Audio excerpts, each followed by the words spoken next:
And here we go. So welcome to webinars hosted by TrueTech Tools. We'll be talking about BPI's Infiltration and Duct Leakage certification, which is a new standard that will allow for duct and air infiltration leakage compliance testing in accordance with the IECC codes. We are recording today's session. We'll be making this available publicly through various links so that people can come back and view it. We're also considering doing this again as we develop new information and see if there's a continuing audience out there for this. So what's all this about then? That's in my Monty Python voice. Deliver the tests that builders seek to meet the IECC codes, the International Energy Conservation Codes. It's a new standard that's been developed by BPI that's very straightforward, very approachable, very easy to grasp, understand, and to get to work with to be able to be effective in the marketplace. I'm going to go over a couple housekeeping details as we always do for our webinars to start off with. There will be 1.5 BPI CEUs for attentive attendance at this session. Main things to do is you have to have a separate login for every individual who plans to get CEUs. You need to stay on this screen and not drift away and answer the polls. We're just going to have a few quick polls basically to kind of orient ourselves as to who is here. Big question we get at the end, when do I get my CEUs? TrueTech will submit the report from the webinar system to the BPI portal within less than 72 hours.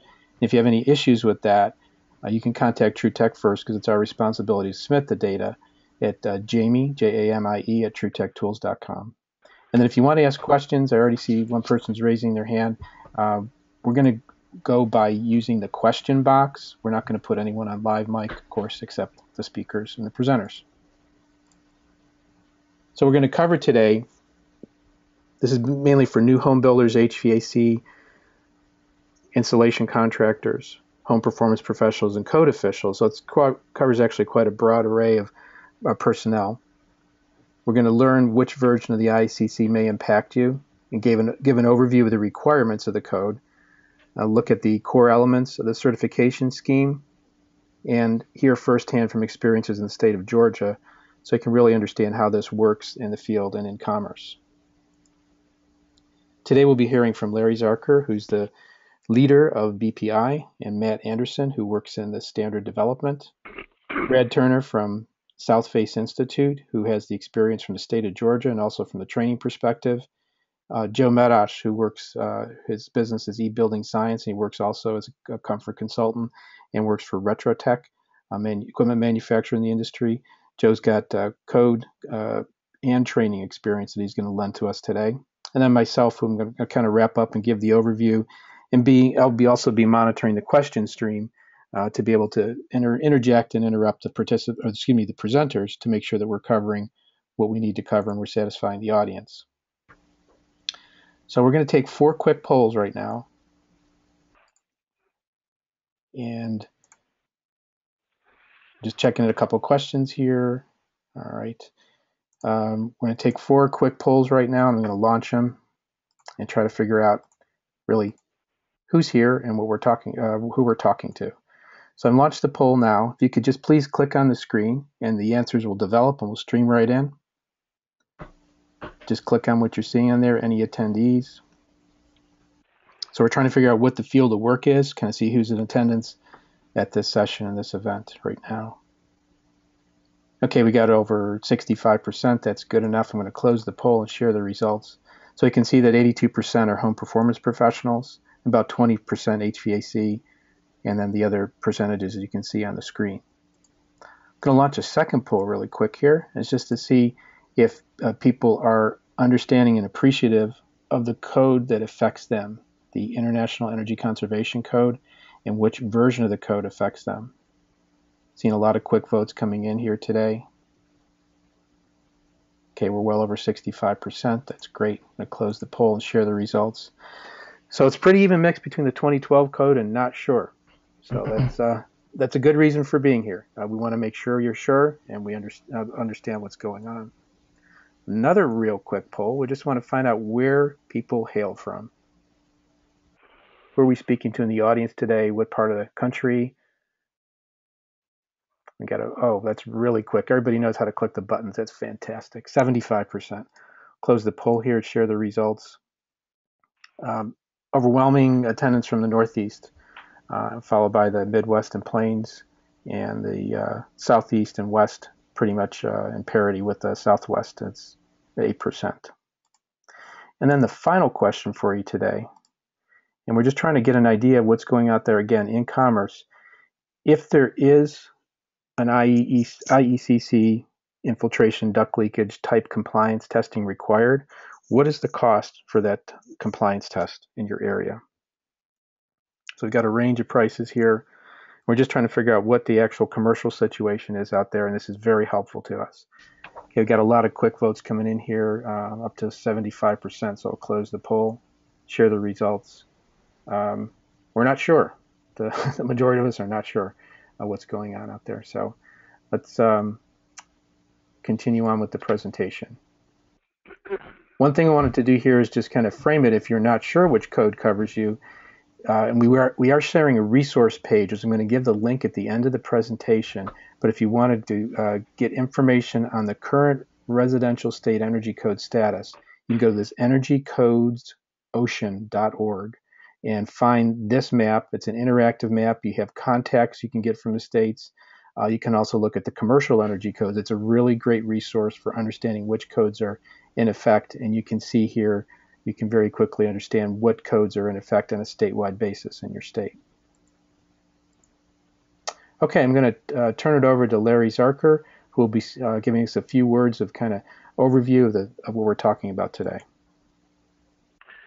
Thank you, Bill, for hosting this, and thank you to our presenters, and also thanks to all of you for participating in this webinar. BPI has long had tests in its certifications to meet the compliance requirements that are now part of 2009 and 2012 IECC.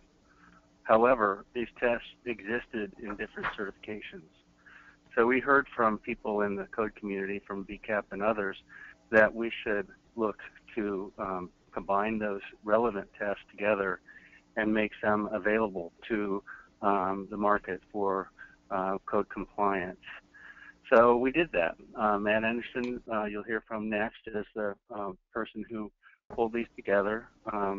The infiltration part of the IDL is with the blower door, and then there's duct leakage testing as well. So the IDL is directly relevant to the code compliance. You know, why did we do this? You know, the 2009, the 2012, and soon the 2015 IECC require that the builder have a blower door and a duct leakage testing for new homes. BPI has a national network of over 25,000 individuals who are certified in at least one of these diagnostic tests. So it's not a heavy lift for us to be able to provide the kind of coverage that is important to meet the numbers of homes that are being built each year. So this gives a certain amount of comfort to the code official to say that here's a competency that exists in the market at an affordable price, where we can prove that the individuals have a certain competency to do both of the tests that are required and report out. BPI is an ANSI accredited standards development organization, and we are also accredited under the International Standard 17024 for 4 of our certifications. So we have credibility in the marketplace that helps deliver consistency across the board in terms of the personnel certifications. The IECC code doesn't actually specify who needs to do these tests. It leaves it to the local code officials. So what we're trying to say is that this is an opportunity for builders, for insulation contractors, for HVAC technicians to put in place that skill set and get these tests done accurately and affordably. So with that, I'm going to turn it back over to you, Bill, and let Matt go next. Okay, so let me transfer this over to you, Matt, for presentation. Thank you, Bill. Thank you, You're Larry. welcome. I'm going to talk a little bit more about what Larry was saying, and I'm also going to get into the actual weeds of the certification itself, so you can see how it's made up, what types of things are required, and get a better sense for what it is exactly, what we call the Infiltration and Duct Leakage certification. So as Larry noted, the IECC requires specific diagnostics to be performed on new home construction, among them air infiltration, commonly called blower door testing, and duct leakage testing. Various existing BPI certifications contain elements of these diagnostics, but this is the first time they've been put together with a specific goal in mind, and that being to provide a competency level for completing these diagnostics for IECC compliance. And as with all examinations, they don't cover every possible scenario, nor do they cover every possible skill needed to perform a job, the job functions the exam relates to. But what they do accomplish is a high threshold limit of practitioner skills, especially, or essentially rather, raising the bar and providing the market a skilled workforce that has shown competency in these diagnostics, specifically as they relate to the IECC.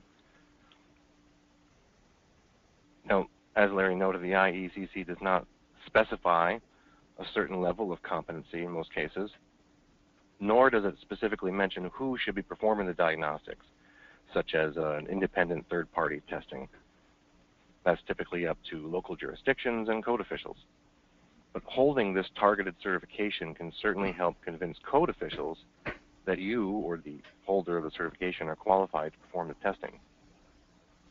So currently there are two major versions of the IECC that are adopted, dependent on the state you're in, as Bill noted. That's 2009 and the 2012 versions.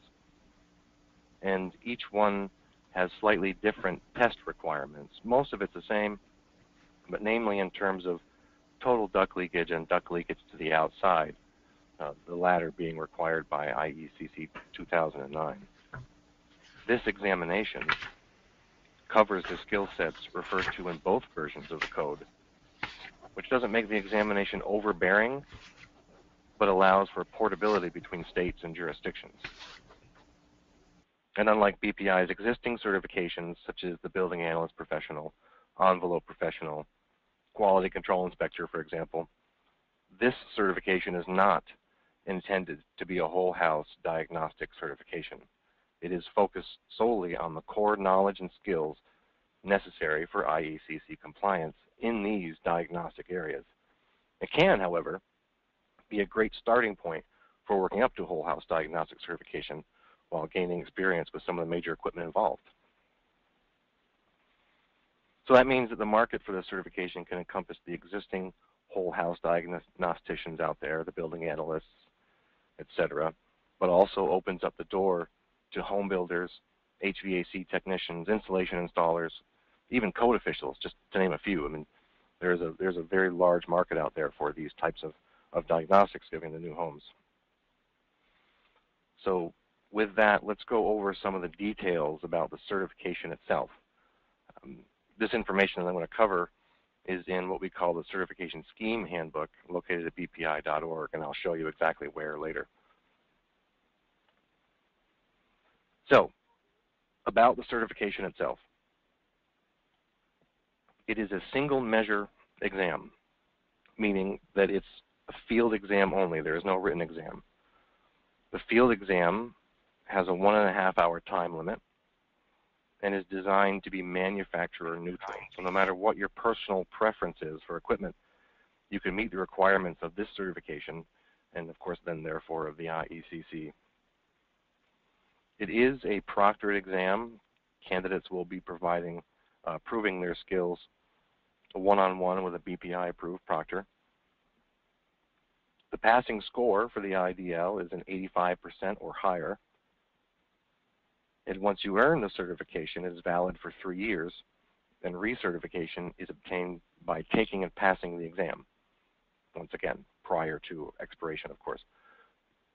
So CEUs are not required. In order to recertify, you must pass the exam. Now, unlike the building analyst type certification that is pretty intensive and often is encompassed with week-long training, this is designed to be much more affordable, much more targeted and simple, with a suggested retail price of $200 to the test taker. But of course, this can vary by region, and BPI doesn't really dictate what test centers charge for their services based on the region that they're in. So as I noted, this information can be found on bpi.org. This and a whole lot of information in the scheme handbook. Top right-hand side of the page, I'll also have some links, but top right-hand side of the page, hover over Documents, go to Policies and Procedures, and you can read all about it under the Certification Scheme Handbooks, Infiltration, and Duct Leakage. The Certification Scheme Handbook covers the knowledge and skills, recertification requirements, the whole gamut. I'm going to get into the actual exam here very shortly. I don't want to eat up everybody's time. So let's take a look at it itself. This is the actual exam, or what we call the field guide, which is the actual exam that's public for the candidate, the potential candidate, to have, to study from, to look at, to digest. I'm a big proponent that a field exam should not be a secret. Written exams are a different animal, of course, but this is a field exam only. So I can't go through every line by line, because it will literally eat up the rest of the time. It's not that long of a certification, but I do want to go through the sections to show you the simplicity and what's involved in it. This document also available at bpi.org, and I'll show you that later. So it begins with setup and preparation. So the candidate's going to have to perform these tasks or explain these things, such as setting the appliances to pilot, explaining why you want to document how the house is set up, performing a visual inspection to make sure the place is suitable to run diagnostics. You wouldn't want to do it in a place where there's asbestos-like material or mold-like material, something like that. I'm not going to run into that much with new homes, but still, it's a good idea to do a visual inspection. And so this section of the exam really sets up the rest of the exam, where their candidate is actually preparing to run the diagnostics. You'll see here, it starts with proper setup with a duct plaster shroud, that kind of material. The two exams that I was talking about earlier, total leakage, this is the duct leakage part of it, and leakage to outdoors. Leakage to outdoors is a 2009 requirement. Total leakage is 2012. So as I said, this exam covers both of those diagnostics for portability and validity. And finally, of course, the infiltration evaluation, the blower door test, if you will, as well as some analysis to prove that not only can you get the number accurately, but you can apply it to limits set in the IECC. Now, I went through that pretty quickly, and I apologize. But again, it is available online. The field guide is, which again is the actual exam, right at bpi.org under Documents, Field Guides, and about, I think it's on the bottom of the page. I'll also have direct links in this PowerPoint.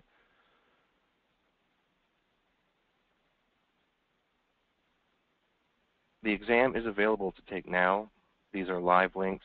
You can find a BPI test center to actually take the exam, and these are two direct links to the IDL scheme handbook and the field guide. Now that's pretty much all I have at this point, but Bill, if you're open to it, it may not be a bad time for questions, or do you want to wait till the end? Let's field a couple questions now. I actually have one for you, Matt. Let me just find it. Okay.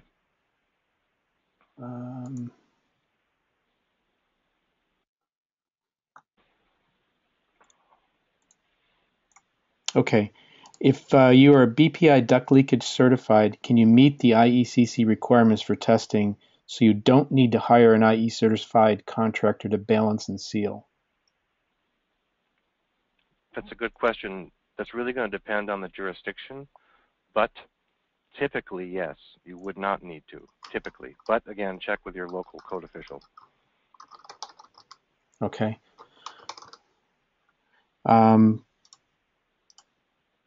Would this course be a good starting point for someone wishing to become a certified BA and envelope professional?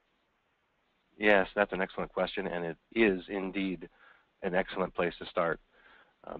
You get hands-on experience with two of the more important pieces of equipment outside of combustion safety testing, of course, and gives you a whole better grasp as a house, as a system. So you combine this type of exam with something like the building science principles field guide that we have, and you could definitely be well on your way to getting to a whole house diagnostician analyst kind of certification. Absolutely. Okay. Someone is asking about the necessity for paying BPI for another certification. Why couldn't they just get IECC certified? I think you can answer that pretty directly. Yeah, this is an opportunity. It's not a mandate, of course. We are trying to give the marketplace the items that it may need to be successful and to make money. Granted, we are as well with this certification, but we've priced it to a point where it's really more beneficial to get it probably than any other certification. But there are other certifications out there. I would never say that ours is the only one. Okay. Was there consideration? Bill, can I comment on that, Bill? Sure, please, Joe. Bill? Go ahead. Yeah, when you are IECC certified, does not actually train you on how to use the equipment. It only explains the criteria that the test is requiring and the results, and it's a much larger evaluation of actually how to use the entire part of the code. This actually is really focused on the actual technical aspects of performing the test. So if you did become ICC certified, there is no training about how to use the equipment. But very good. I think that's a good complimentary answer. I'm going to take. I got many more questions here, but I'm going to just cut through a couple of them. Is this certification equivalent to the HERS raters in California? I wouldn't say it's directly equivalent. This is a very specific skill set, as you saw before, so it covers a lot of the same material. But again, each certification is different based on the skill set that it's testing for. Okay. And for all those out there who are asking questions that we're not getting around to, I will submit the question deck to the presenters and ask that we get some kind of response back to you. One more question here. Can a BA or envelope proctor also proctor the new IDL field exam? Yeah, that gets into the weeds a little bit about the test centers and proctoring, but the short answer is yes, for a set period of time before they need to earn the certification themselves. And my email is up on the screen right now, so if you have questions like that or anything else, please don't hesitate to send me an email, and I'll try to get back to you as quickly as possible. Very good. Okay, I'm going to queue up Brad here, Brad Turner from South Face, and make him the presenter at this point.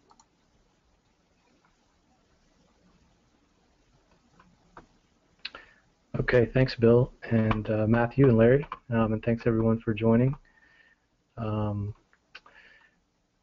My name is Brad Turner, and I'm the Director of Education and Technical Assistance at South Face here in Atlanta, Georgia. And I just wanted to talk to you a little bit today about Georgia's adoption of the 2011 Energy Code, which is actually the 2009 IECC with Georgia amendments, and how we created the duct and envelope tightness, which is what we call DET, verifier designation. How that designation has positively affected the performance verification testing to comply with the 2009 IECC requirements and code enforcement, and how the BPI, the new IDL certification, will hopefully become the go-to standard across all of these states for verification of the adopted energy codes. So let me just tell you a little bit about South Face, if I can figure out how to, there we go, change the slide. We were founded in 1978. We're a nonprofit, and we work with construction and development industries, government agencies, and communities. And our mission is basically to promote sustainable homes, workplaces, and communities through education, research, advocacy, and technical assistance. We're also, part of our campus is the Suite Center. This is the Southeast Weatherization and Energy Efficiency Training Center, and it is a nationally recognized U.S. Department of Energy Weatherization Training Center. We opened in 2010, and we have trained over 2,000 professionals since that time on all types of various certification-based trainings as well as non-certification-based training. So we offer about 9 BPI trainings, including our 4 IREC accredited training programs: the Energy Auditor, Quality Control Inspector, Retrofit Installer, and Crew Leader, HERS, LED, RRP, OSHA, etc. And obviously DET is a big important one that I'm going to talk a bit about today. And much of what we try to do here at the Suite Center is incorporate experiential hands-on learning into all of our trainings, which is obviously a big piece of doing performance verification testing, knowing how to operate that equipment. So I think we probably all on this call agree, but just to touch on the importance of why we have energy codes. Some of the benefits: obviously it saves energy. We know that buildings consume about 40% of the energy in the U.S., and it's reducing our dependence on foreign energy sources. It's saving money related to those energy costs as those costs continue to rise, and it keeps money within our local economies.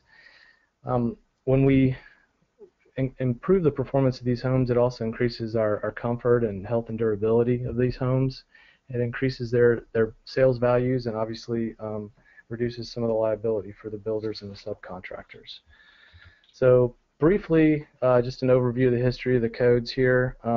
Historically, the updating of these building energy codes focused on increasing the insulation levels and the window efficiency and equipment efficiency requirements.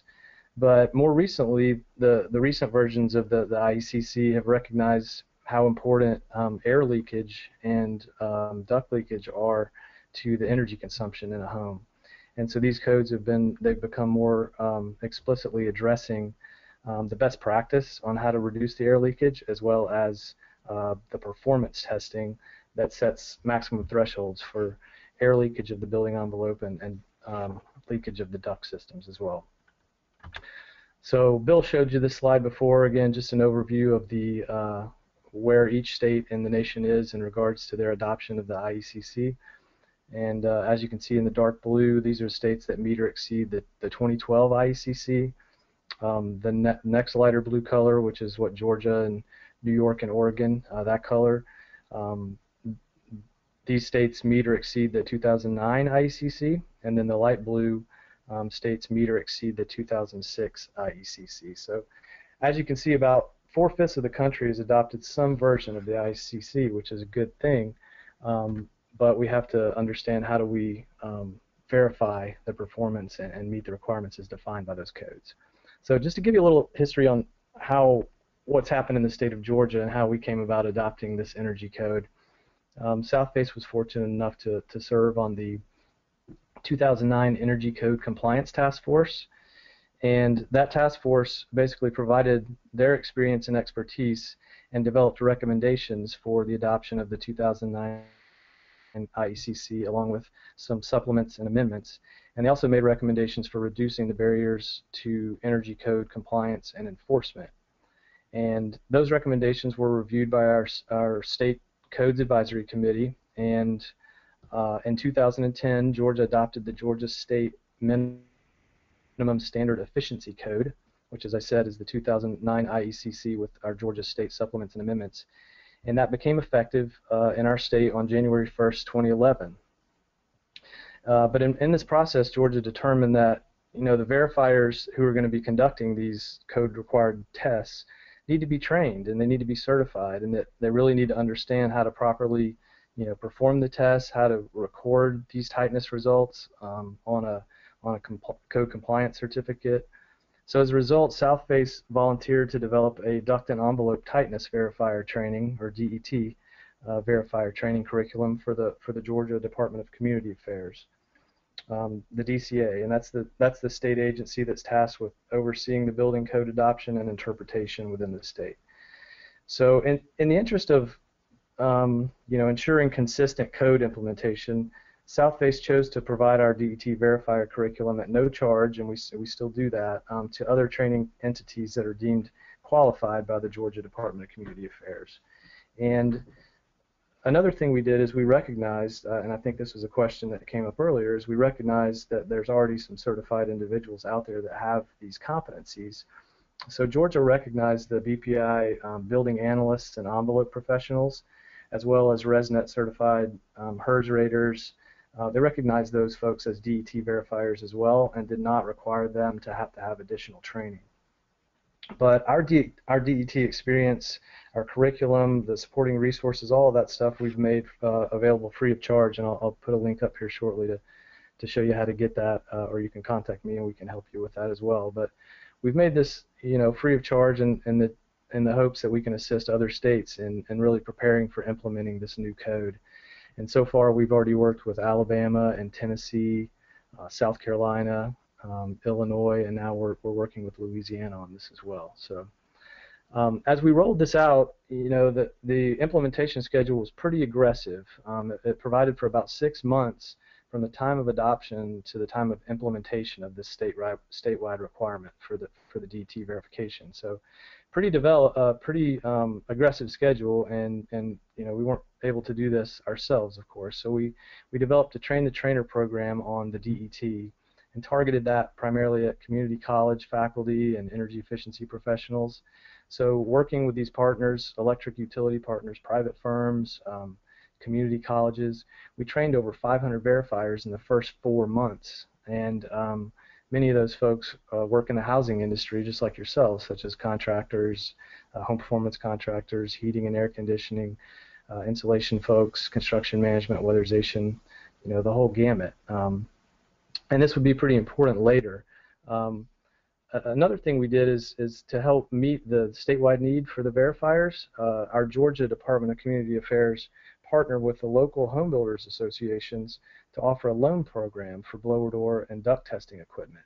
So that loan program charged a small daily fee for the equipment rental, and it's really just designed to allow the verifiers to sort of test the market for their DET services, and to serve those rural areas of the state where new home construction maybe isn't that strong. It's not strong enough to support going out and buying all that equipment by individual verifiers, but it gives folks a way to go out and be able to get their hands on the equipment and do the tests.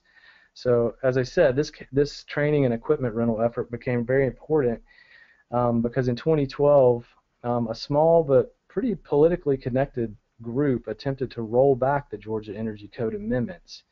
And because Georgia was able to demonstrate that a substantial number of certified DET verifiers were present in the state and were trained, and they were prepared to offer the testing at affordable rates, and that this testing equipment loan program existed, so there was access to equipment, we were able to thwart this code weakening effort. So that was a really good thing. It points back to the DET training and the availability of that equipment. We've also done some additional things. A circuit rider program where we went out and trained code officials on site in the state, showing them kind of what to look for, what they're actually verifying. Again, as I mentioned, we incorporated the BPI building analysts and envelope professionals and HERS raters into the process, really tried to get them involved. We did our train the trainer code ambassador program, so we worked with some of the leading code officials in the state and got them to work with their other code officials as part of this Building Codes Assistant project, kind of convening everyone and really passing on best practices. So a lot of good things happening there. Just to summarize a couple of the points in the code, I think Joe may touch on this a little bit later as well, but envelope tightness testing and blower door testing is required in Georgia. That was one of the amendments, is that we required blower door testing without there was no option for the visual inspection. And in our climate zone under 2009, that test out had to be at least 7 ACH or less. There was also a requirement to perform duct tightness testing. So you have to do the leakage testing. We also removed the option to perform the total leakage test without the air handler installed. So we removed this, and the only option is to do total leakage with the air handler installed, or if you're testing at final, you've got to be 12% total leakage or 8% leakage to the outside. The exception to this, of course, is if the ducts and the air handler are located within conditioned space. And importantly, those blower door and duct leakage test results have to be displayed on the code compliance certificate, which I'll show you on the next slide here. So that was another mandatory requirement, is that there's a certificate or a nutritional label, if you will, that has to be displayed on the main electrical panel box or the air handler, and it's showing the important energy efficiency items in the home. So what are the R values for the major components, the glazing U factors and solar heat gain coefficients, the equipment efficiencies. And specifically to Georgia in 2012 IECC, those envelope testing results and duct testing results have to be displayed on the certificate. And in Georgia, we also required that load calculations have to be displayed. And it is okay to put their certificate on the air handler unit, excuse me. So this is a sample of our the Georgia Residential Energy Code Compliance Certificate. Again, you can access this on Southface's website there. You can see what I like at the top is you're putting the builder or the DET verifier's name and their contact information.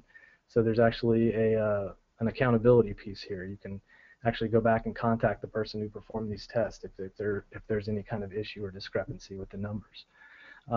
We've got the blower door results on there from the testing, as well as the load calc results and the duct testing results. So everything is clearly displayed, and everyone knows exactly what they're getting with this home. So we sort of upgraded the code in a few ways. Again, we required mandatory blower door and duct leakage testing and no rough-in test without the air handler. And a few other things, as you can see on here. We created some air sealing graphics that we incorporated into the code to really help folks know how to perform the air sealing to actually get to these numbers that are required. Another interesting thing is that we require mastic on all of our ducts, so UL tape is not sufficient. You actually have to use mastic, and no powered attic ventilators unless they're solar powered, so that's another interesting point. But I think the most important one here, or potentially, is the qualification of the verifiers. We defined who can actually do that testing, and that got us into that DET verifier. As we went through the process, we realized there's a few things that sort of aren't resolved under the 2009 and the 2012 IECC, and so our amendments to these address these questions. So it doesn't clearly define, as Matthew mentioned, the codes don't clearly define who's qualified to perform the testing, and this is something that the IDL certification can do. It doesn't specify where those testing results should be recorded. It doesn't really specify how do we apply the codes to upgrades or renovations of existing homes or the replacement of duct systems. What kind of special considerations would there be for multifamily, like sampling, and what is an acceptable duct sealing? So again, to answer these questions, we developed our new DET certification, and I'll touch on a little bit of what that involves. Again, they can, to be an approved DET verifier in Georgia, you can be previously certified as a BPI building analyst or envelope professional or HERS rater, or pass a DET verifier course. And this DET verifier course is very similar to what you would attend if you were going to obtain this IDL certification.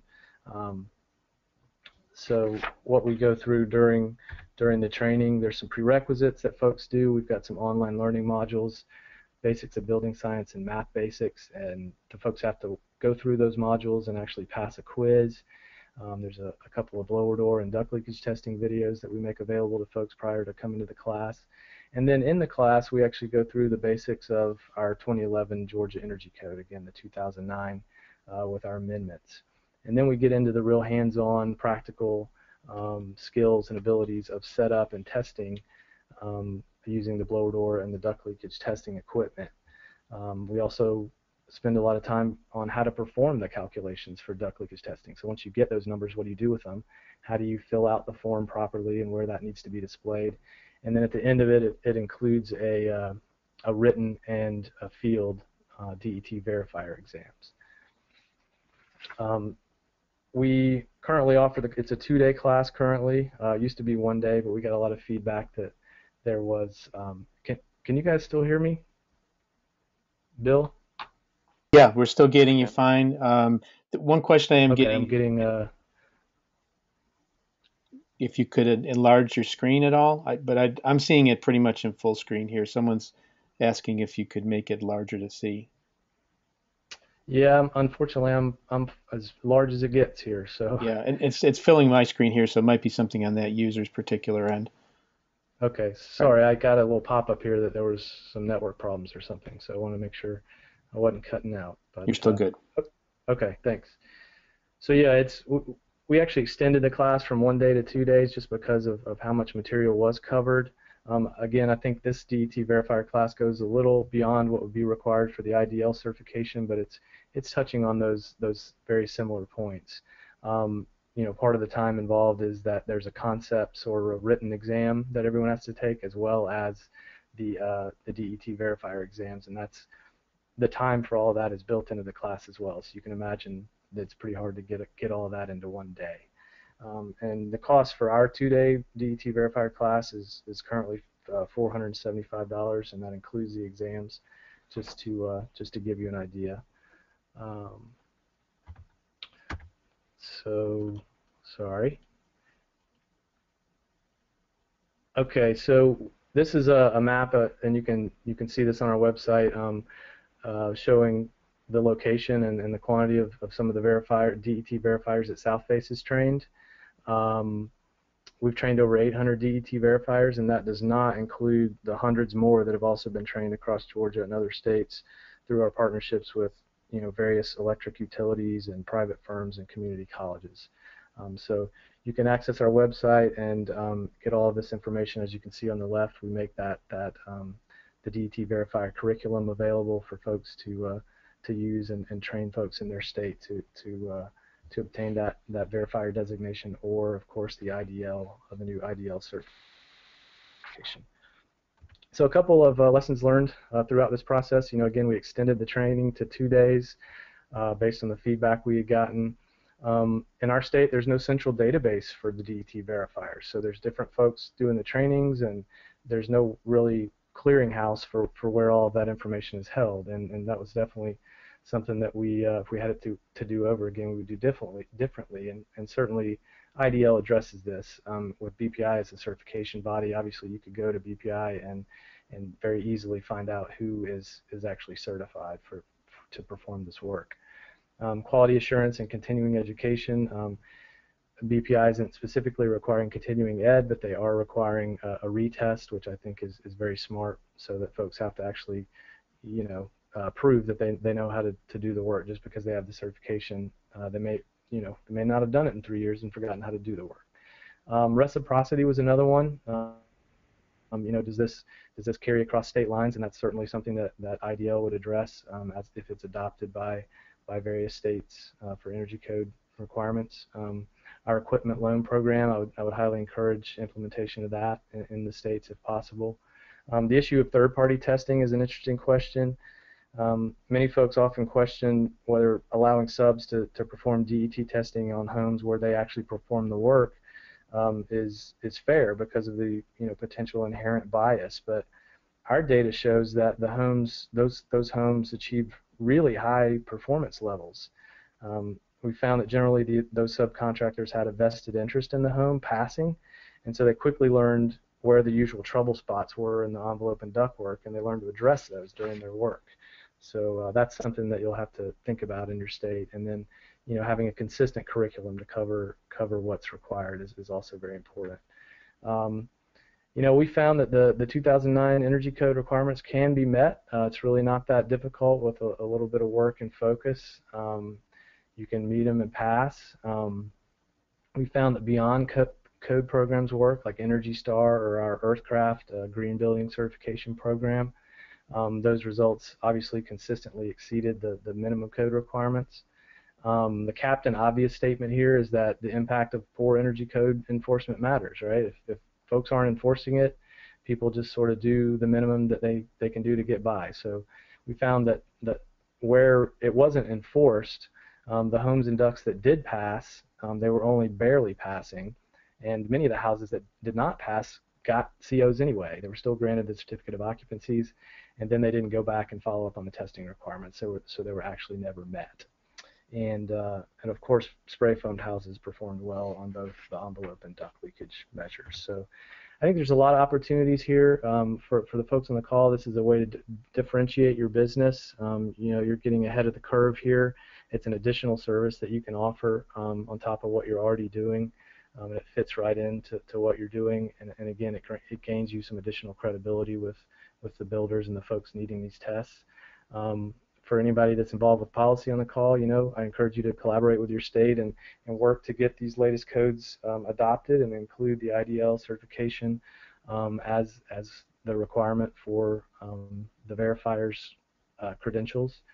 For training and testing centers, all kinds of training and testing opportunities here around IDL or DET verifier or train the trainer, energy code trainings, working with code officials, continuing education, all that good stuff.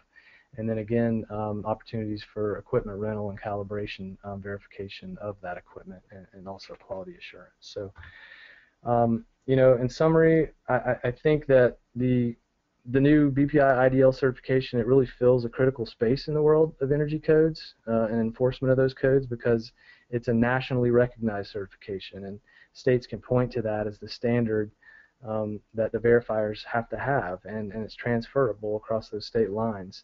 And you know, it's, as Matthew mentioned, it's also at a level of proficiency that's appropriate for, you know, new folks, HVAC and insulation installers, versus some of those more intensive certifications such as the BPI Home Energy Professional certifications or the building analysts or HERS raters and others. You know, those typically require much longer, more expensive trainings and examinations, whereas this training you're looking at a 1 or 2 day training and a field exam. It's not as challenging and much more cost effective. So I really hope you all will all work within your states to advance the adoption of these latest energy codes, and that you'll consider achieving this IDL certification so you can go out there and better perform this work of envelope and duct leakage testing on the homes all across the country. So thank you very much, and here's my information, and feel free to follow up with me if you have any questions or if I can help you at all. Very good. Thank you, Brad. I did get a couple questions that came up. I'm going to pitch them your way, and please, Larry, Matt, or Joe, please chime in if you have something to feedback. What happens in Georgia if you don't pass the minimum standard for outside leakage? Very specific question. Well, assuming the code is being enforced in that jurisdiction, you've got to go back and make it right. Okay. Another question for Georgia: are log homes required to have the same type? Sure. I'll go ahead, Joe. Sorry. I just want to clarify: is that leakage to outside question? I believe so. That's all I had was just what was typed on the screen here. Yeah. Just to clarify that you have you could either do a total leakage, and I'll cover some of that, or a leakage to outside for compliance. So, and I can help you with your next question is, yes, log homes are required to meet the ICC standard, and it has been a challenge for the entire industry, not just in Georgia, but many places that are using the code, and they're really pushing literally their envelope as to how to actually create something maybe between the logs or false logs, or you have to deal with now an interior solution to maintain that R value. Okay.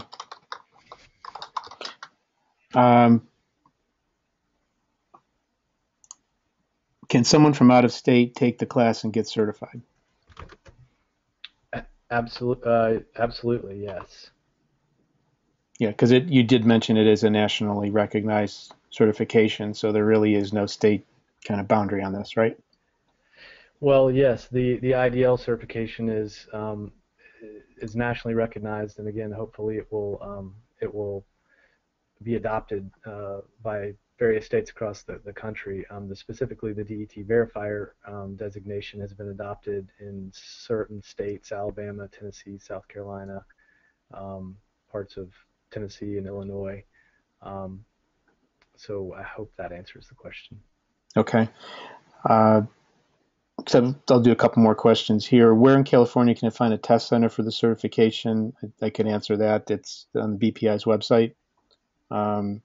Basically, Matt, is that correct? That's right. Yeah, BPI.org. Right at the top, there's a locator tool, and you can search by zip code or state. And I guess you're saying all test centers will do this certification? Yeah, they all have the ability to. We've updated our locator tool recently to highlight the exact exams that test centers can give. However, since this is a new one, that data will be a little bit behind. So don't be afraid to contact any of them, even if you don't see a checkbox for the IDL, given the newness of the certification. Okay. How does one qualify to proctor the field exam? That's a good question. Right now, if you're a proctor for BPI and you have given any of the small homes or skilled professional or HEP, you're qualified automatically, and you'll have a period of 3 months to be able to give the exam before you have to earn it yourself in order to continue giving it. So go ahead and contact me directly, and I can give you some more details and some paperwork if you'd like. Okay, and we are going to be showing at the end a resource link. It'll be one link. The link will be to a blog, and the blog will contain information and resources, PowerPoints, contact info. Just give us a few days to build that up and make it robust. Not everything's there right now, so if you click on it and not what you're expecting isn't there, just come back to again in about a week, and we're going to build that page up to provide you a lot of resources to follow up with your thinking and your understanding of this process. Got a lot of, I would call more controversial questions, which I'm going to leave until after Joe is done with his presentation. So I'm going to turn this over to Joe right now. Joe, are you ready?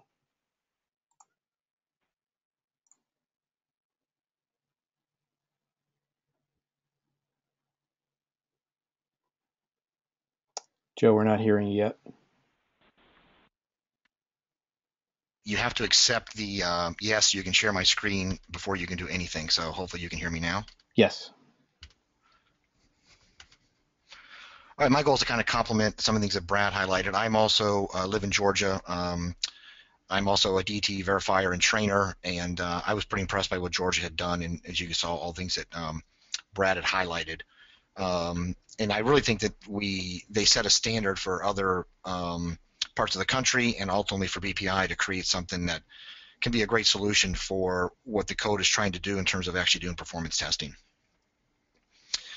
Here's my basic information, just to confirm that I am actually certified through the IECC as a residential building inspector and commercial and residential energy inspector and plans examiner.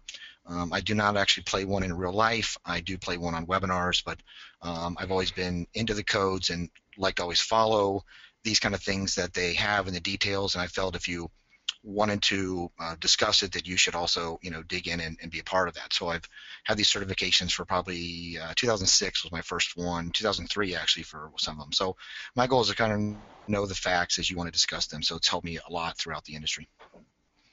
I do think that we may have some code officials with us, building officials, or whoever your building official is, and I personally ask you to go thank them. It is a thankless job. It is a difficult job to try and implement some of these codes that they have to do from all different aspects and still be friendly and try to do a great job of building better structures and also maintain great relationships throughout the industry. So you should show your appreciation. Christmas is coming. Show your appreciation to your building code officials, please. So I'll give a quick overview of what my goals are today to kind of cover. It's basically about duct testing. And I try to do some color coding. So total duct leakage is in 2009 and 2012. And leakage to outdoors for duct testing is only in 2009. It was removed from 2012. and blower door testing is only in 2012. Many of you listening have a variety of amendments locally that have modified or changed or have nothing to do with anything that I'll talk about today. So you could be on the 2009 code, but do not require duct testing. Some people are on the 2012 code and require no testing. So I think it's an important thing to try to get involved with the code process locally and nationally about why these things are becoming a challenge or why they think it's actually a negative for the industry when we realize the test. So this is actually the text. I'm not going to read it to you by any means, but the red stuff is the kind of highlight. And Bill, I can hear your background. I don't know if you're still on. So there's two types of tests for 2009 for the duct testing here, and that again was post-construction or the rough-in, and I got a summary slide that helps me go through this. And the 2012 really tightened this up. So you look at your post-construction or rough-in, it's 4 CFM. They are, whether you're going to do it in the beginning or end, you're down to a really tight duct system. And to put this in perspective, it wasn't that long ago the Energy Star was pushing around 6 was great, but they wanted to get to 3. So our code is finally really caught up to almost and pushed to the point where these nice third-party certifications, the code has actually tried to tell them you need to even go further, and we've pushed all of the building construction to a much higher level. So for duct testing, these are your kind of summary slide that with an air handler or without. In 2012, those are your options. So 4 CFM is a really tight duct system itself. And post-construction, you're allowed 8 or 12. 12 CFM to me it always seemed like a large number. 12 got that down to 4. Okay. So one of the things that I described is how much water is a plumber allowed to leak following his code. So if he was allowed to leak 12%, I think we'd all have problematic homes dealing with that same kind of concept. So if you explain to your homeowner that you're leaking 12% of your ducts and that's code compliant, you may actually want to encourage them, or they will feel want to actually go to a tighter system or want to improve to go beyond a code system itself. Some people I thought I'd try and do an overview about what is a total leakage test or leakage outside, just some kind of graphics to make sure we're all on the same page. Some people have a lot of misunderstandings about what a duct test is. So I have a universal duct tester. I try to combine both manufacturers. Oh, and technically, I don't know if I said, I do not work for Retrotech. I know that was mentioned earlier. They are my client, and I do a lot of work with them, but I'm not actually an employee of Retrotech. So we and they are firmly believing in universal education that keep the industry moving. Don't bog it down with anything else. We want to actually encourage everything that we can to make everybody be doing these types of tests. So I have my duct tester connected to the return. That gets sealed. We want to make sure we seal all of the any other returns or supply ducts throughout the entire structure. And you can depressurize the system, or you can pressurize the system. Either one is acceptable in code. They do not actually clarify which one is acceptable, so you have your choice of which way you want to actually do the duct system. I actually prefer depressurizing because it actually makes the duct seal a little tighter. And now I actually have a result. I can use that result actually in a calculation to determine the percentage is based on floor area.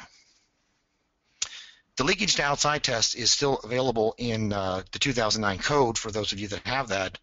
It's also part of ResNet standards. It's also part of other third-party standards, so I just want to make sure I explain kind of how that process works. Hopefully the animation will work well.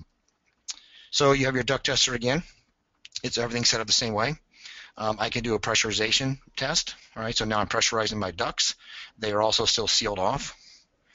Now I actually have pressure in the ducts, and what I can now do is actually add a blower door to the same house, and I'll pressurize that area. And what I'm trying to do now is neutralize the interior of the home from the ductwork itself. So now any leakage should really just be to the outside area or non-conditioned area. This works in reverse, so I could do the same with depressurization. Most people think it's only a pressurized test, but I could actually depressurize the ducts and also set up my blower door to do the same. As long as the duct tester and the blower door are doing the same pressures, either depressurization or pressurization, this test has multiple ways that it can actually be used. And again, I try to neutralize the area between the ductwork and unconditioned space to that which is in conditioned space. The math for duct leakage is pretty simple. It's really just a percentage of the floor area. I had my slides kind of go quite quick because my goal wasn't here to do instruction, but just kind of give you an overview about what is the percentage of duct leakage and how that actually is calculated. If you imagine the floor area and you can quickly do a 10% in your head, that gives you kind of idea of half that is 5 or somewhere in the idea you can actually kind of determine that. One of the common things that happens is people don't think that duct leakage actually is a significant issue on the envelope. All right? But the reality is when, so here I have supply leakage, and if you look at the illustration in the middle, think of these as units of CFM or units of air, that if I lose 1 unit of air in my supply, it has to find that same amount of air to get pulled back in. Thus, I end up with bringing more air in from outside. And the return actually is the opposite. It actually will bring extra air in from outside, so it's now bringing air in from the attic or the crawl space. So these kind of things do impact your envelope in more ways than people actually imagine as to where the extra air has to come when I actually have duct leakage. All right, so I'll move on to blower door testing. Ironically, this is the one that actually seems to be more of a challenge for communities to accept when it's one of the simplest tests that actually evaluates more about the home than anything else that we do. These, I don't have a summary slide because these are actually very straightforward. So 2009 does not require a blower door test, only 2012. So the requirement is 5 air changes per hour for climate zones 1 and 2. Climate zone 1 is actually a small part of Florida. 2 is only a small section actually in the lower U.S. states. So most of the people listening are 3 through 8, and you're dealing with 3 air changes per hour. That's at 50 pascals. That's with a blower door happening. 3 air changes per hour is a very, in how we evaluate construction today, would be considered a very tight house.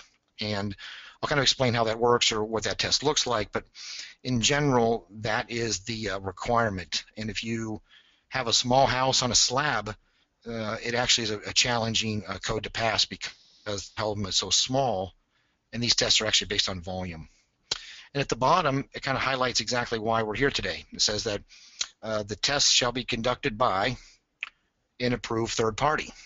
And one of the goals that BPI felt is that there is an army of folks out there that can help with this process to evaluate and test these homes, and they're well trained, and that service could be opened up to even more folks that are installation installers or HVAC contractors. Other people who are considering air sealing or evaluating the duct system can now actually get a certification that's much simpler to obtain, and now actually provide one more service with the newer constructions, and code officials have some place to turn to.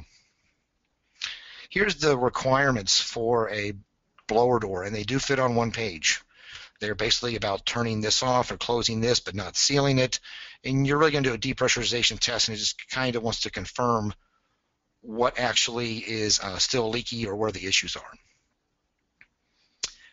There's a variety of stuff that's actually missing from the IECC that BPI does stress, and when you take their building analyst class and even their other courses, kind of focus on what are the other avenues of a blower door that are kind of not here, including a baseline or how do you actually measure the structure or equipment requirements. So there's a variety of stuff that the IECC still needs to, we all think, kind of bring up or push to the same standards that we also follow.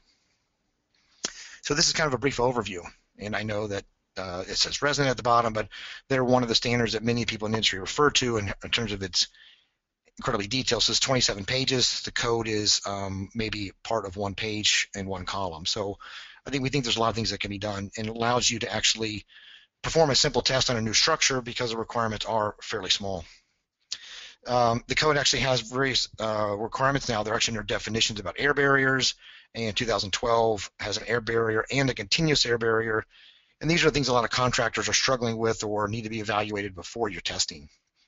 Brad may have highlighted this. This is actually the visual code requirements that are in there that actually should be evaluated whether you test or not. And if you do a good visual, you have a high chance of passing the blower door test in the end. And so there's 17 items, and as Brad mentioned, they have these beautiful illustrations that directly correlate to these requirements in the code. So I promote this as much as I can as a great resource for builders, code officials, anybody who's trying to evaluate the structure itself. So on the left, there are things that we've seen for many years, and now you realize that this is actually the new frontier of what we're doing to attic knee walls or a variety of construction and where we're really actually trying to take our homes to. These are the links. I'm sure I'll make sure Bill has these, and they'll be valuable too. I know that Brad's links also take you to the similar location. The bottom one is also a how-to guide, not just the illustrations, but how to seal this, how to put on the foam board, or what can you do. So Southface has been a great resource. I have a few slides now. I want to explain why I can help you or justify why it's so important that we are doing envelope testing. Many people that I go and teach to, whatever, they're like, well, why are we sealing up a house just to put specific holes in it or doing that? And I always ask you, well, where do you want your fresh air to come from? And the reality is it's not really fresh anyway, so where do you want the air that you breathe to come from? So now the pink area is our insulation, that's our thermal boundary, the blue is our air barrier, and then we start cutting it up, adding some walls. The plumber, the electrician all get inside, they all start making holes. All these pathways start allowing connections between crawl space or attic and interior. We put in the duct system, can lights, junction boxes, anything that penetrates your air barrier then becomes the air barrier itself. So that's why when you run a blower door, you can actually do a basic evaluation as to is the duct system connected outside or leaking, and a variety of secondary tests that actually confirm how well your air barrier and your envelope is sealed. So we take an average home. Unfortunately, we all like windows and doors. We want to get in, we want to get out. So we start cutting it up. We add all of this, these great features. We have vents, we have receptacles, and it ultimately starts looking like a series of Swiss cheese. It isn't just what's connected to the outside, it's also all the things we do that connect it to the inside that create this, barrage of challenges between different floors, crawl space, all the way up to the attic. So these are the things that the blower door can help find and help us get homes that are much better and much healthier for that we want to live in. This is one slide that I think is a really powerful slide. This comes from Joseph Steverickson, the Building Science Corporation, and buildingscience.com. On the left is a sheet of standard regular drywall. On the right, the same. This is just a 4x8 sheet. We have 75-degree temperature, 50-degree humidity, kind of temperature we'd all love to live in. And over 1 week, they wanted to measure how much moisture moved through the material, literally through the material itself, versus on the right, just a small air leakage hole, how much moisture moves through that. And what they discovered was after 1 week, we have about 1.5 pints of water that diffuses through our drywall, and one little small 1-inch hole is 14 pints of water. And no matter what climate zone you live in, you can see the impact of air leakage and the impact of moisture on our structures and on our occupants and us ourselves. So if you're really wondering why you have issues in the cold climate zone with your walls, or in the summer you're struggling to have air conditioning work correctly, these are the kind of issues that come about. I try to stay brand neutral, so I'll do a few things. The basic concept of the blower door, for those of you that are still wanting to know about this or how this works, is it creates a pressure difference from inside to outside. There's a gauge that gives you readings from the fan that converts those pressure readings into a CFM, cubic feet per minute. We use those calculations to compare and confirm compliance. It allows us to compare pretty much home to home and actually be able to determine what kind of concerns we have or issues or find problems that are existing. Air out equals air in, and in a general term I also describe as pressure out equals pressures in, so I can help find areas in leakage throughout the house. And it's a great diagnostic tool, and the goal is to be trying to do this sooner than later, or at least doing your visual, because once the home is done, you're going to find out that you're really going to be struggling to find issues after the fact. So I want to create a pressure difference from inside to out. Here's a basic overview about what the blower door is going to do for us. And I'm going to convert the pressures into CFM. So I set up my blower door in the front door. Hopefully it'll start.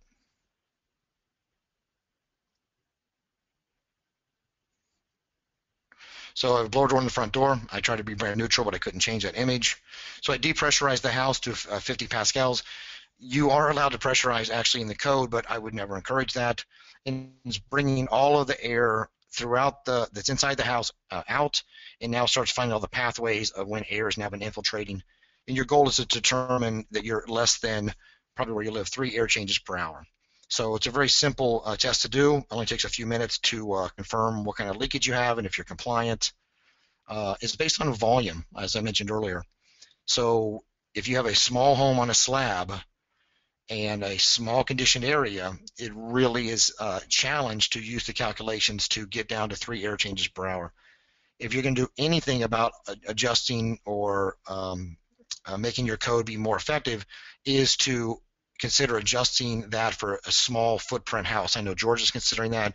New York is considering that for some of their apartment complexes or in the condos that are incredibly small footprint. So the larger volume I have, the easier it is to actually pass. So they give a bonus for larger structures, which many of us know in the industry is kind of like not the approach we're after. So air changes per hour is based upon using a blower door. So air changes per hour, ACH 50 is a common term that's out there. While the blower door is on, it can actually calculate, knowing the volume of how much air is being taken out, and it can calculate how many times that happens in 1 hour with the blower door on itself. So this is just a standard of 6 air changes per hour. Your goal would be to probably be to half that, but that's kind of like the concept as to how it actually, the blower door converts these volume into its CFM that it calculates and uses that as a calculation. Here's the basic math. It is your CFM, which is cubic feet per minute, times it by 60 to convert it to an hour, divided by the volume, and I get my air changes per hour at 50 pascals. That's my quick and dirty summary, Bill. Do you have any questions that go along with what we've been doing? A lot of questions. Not so many about what you're doing. I will toss a couple your way, and then we're going to go to a general group discussion for a few more questions. One person, Joanna, wanted to get back. Why would you never suggest pressurizing a home during a blower door test? When you depressurize, it allows all of the natural vents that have dampers to get pulled closed. And most of the times you pressurize because of a contaminant issue in general. So if I pressurize the house, I've now forced all of the fans that have any kind of damper system to open, and then that also becomes part of the leakage that has to be calculated. So that's why it's better off to do a depressurization test, as I'm testing that these things are closing, and that's actually the tightness of the house under normal conditions. Okay. Another question I think related to what you showed there, is Tyvek a suitable air barrier? That is a loaded question, and if you go on sites of Tyvek, they claim that it is not. It's a moisture barrier, and that's really what it's designed for. It is able to breathe, which means it allows moisture to pull out. It does actually allow air to move with it. As moisture can move, you can imagine air to move. I will make a statement, though, that Tyvek, compared to other house wraps, is a far, far superior product and will improve your ability to pass your blower door test by using Tyvek. I would not claim it's an air barrier, nor many other people that do building science. Okay, very good. I'm going to take the presentation reins back from you. Thank you. I think you gave them back already.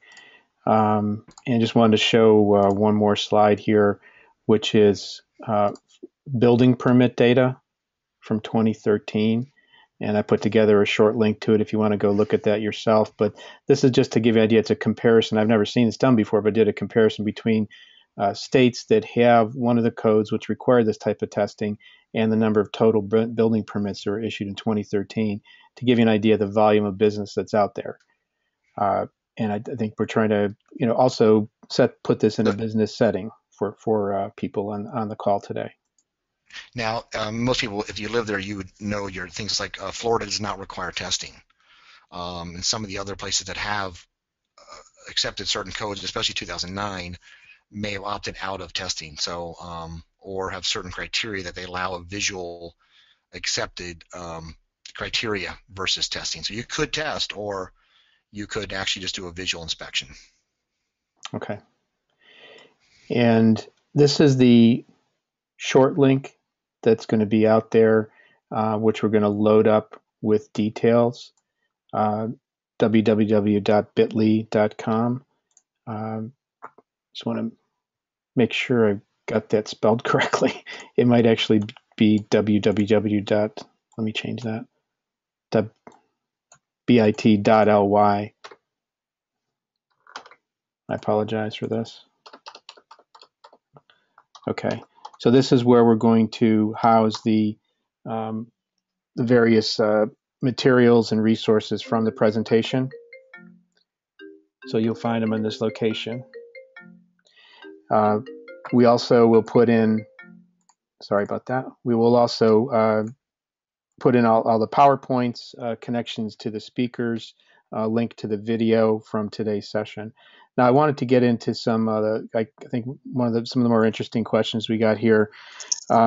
There's several people, and a couple people in particular have voiced a very strong concern for market crowding with people that may not understand building science as well as someone, say, with a BA certification, thus lowering the price and harming people that have kind of put in their dues and hurt their business prospects.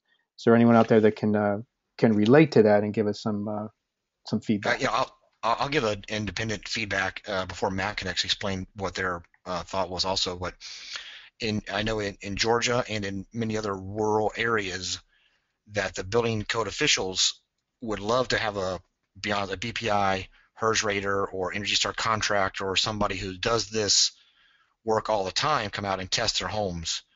And many of them realized that there wasn't enough people in some of these areas, or they had to drive 3 hours and they may only be doing one test. And that's kind of where it's one of the things behind having this DET designed for new construction only, less of a risk in terms of the conditions of the existing home, is why they created this, to try to allow more opportunity for people to be testing, thus making the Army a little larger.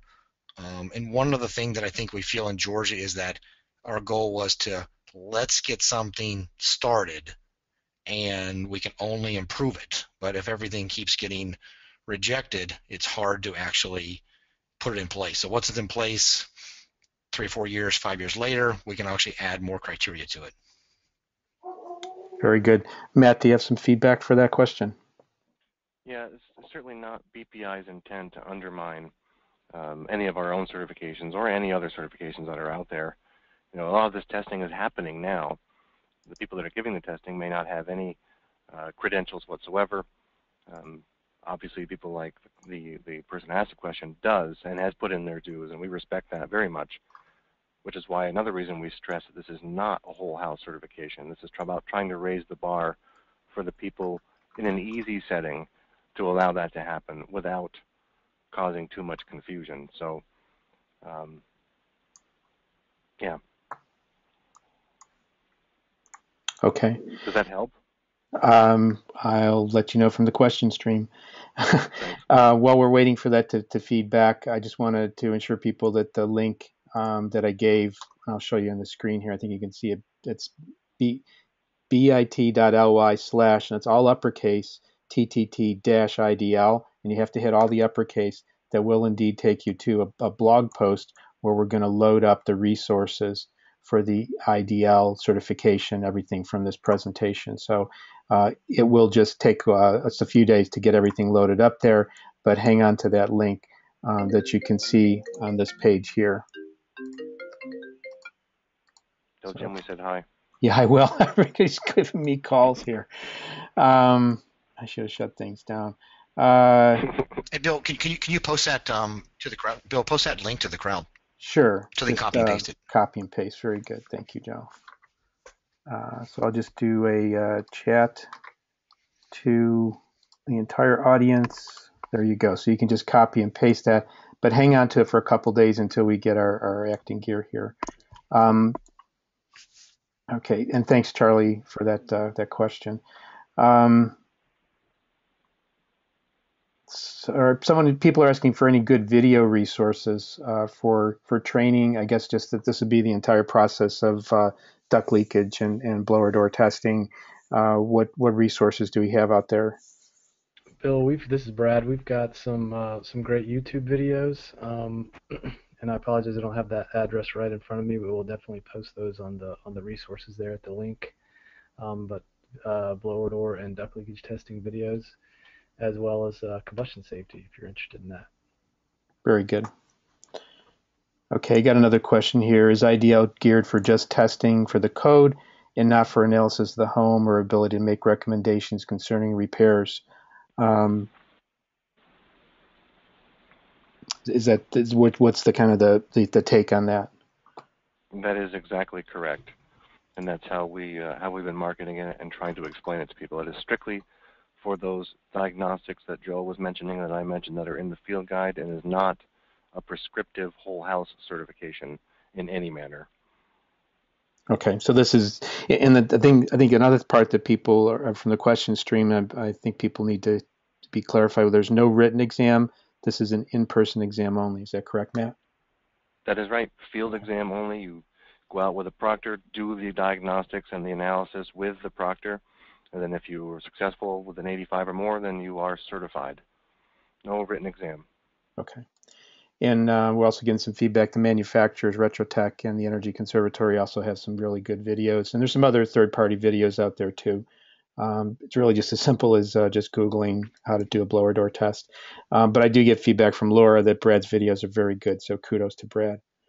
Yeah, well, I'll comment on Brad's videos. I'll comment on Brad's videos. But the other thing that you should also send people to, which we'll have the links of, are Energy Conservatory and Retrotech have field guides and manuals to help overcome some of the things that you couldn't catch in a video or things that not all videos cover. So, yeah.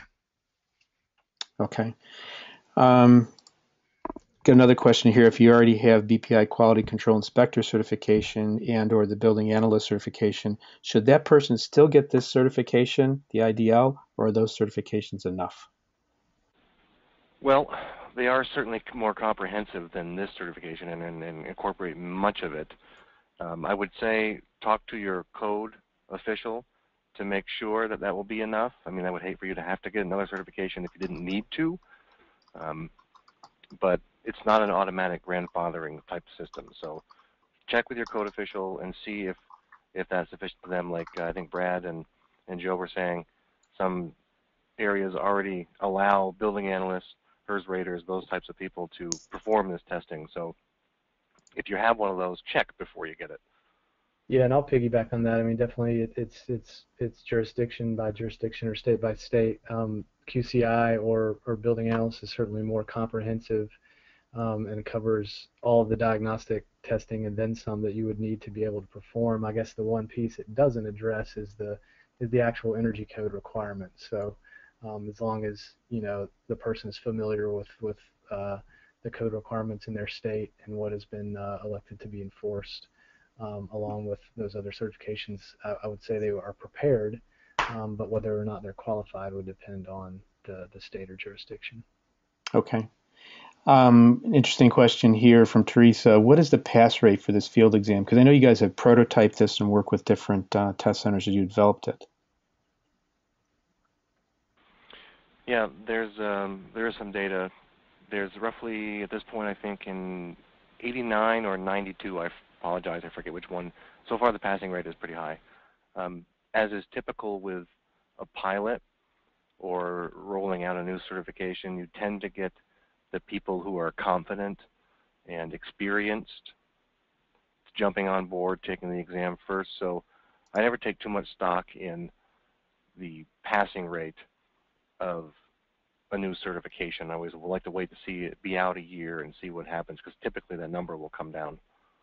Yeah, and for DET verifier in Georgia and several other states, like I said, we've trained personally over 800 folks, and I'd say we're up in the 90% range on those pass rates. And then Joe, I know, does that as well in Georgia, so he could comment on that. But I think we've been doing it for about 4 years now, and we've got a really high pass rate. And again, the IDL certification exam would be very similar to what we've been doing with TET. So.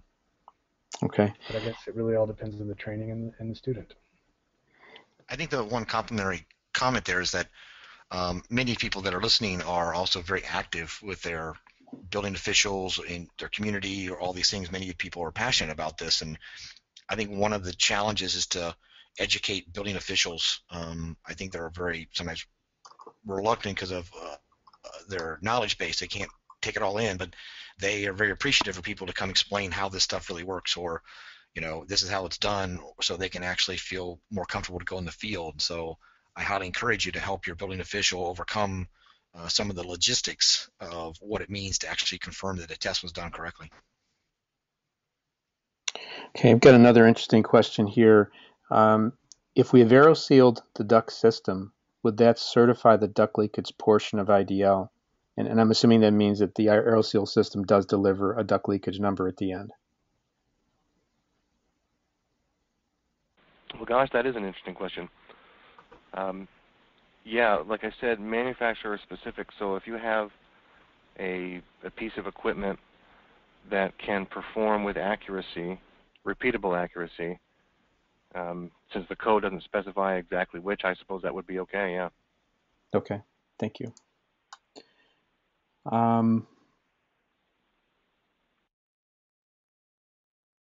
Got to ask a question about the best overview of the differences between the 09 and 12 codes.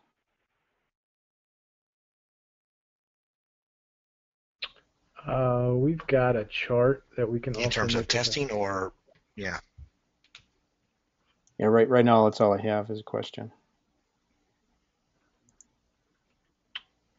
Southface has got a chart that we developed for a white paper that was written by us that we can make available as well, that just gives kind of a high-level overview of the differences in the testing requirements between the two.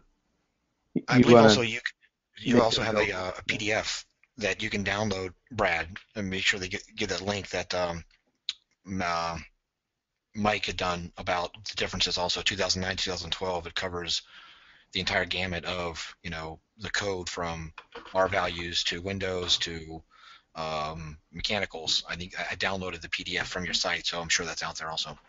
Right, we'll put that up. Okay, very good. Yeah, it's in terms of overview was the question on that. Okay, we're the question stream.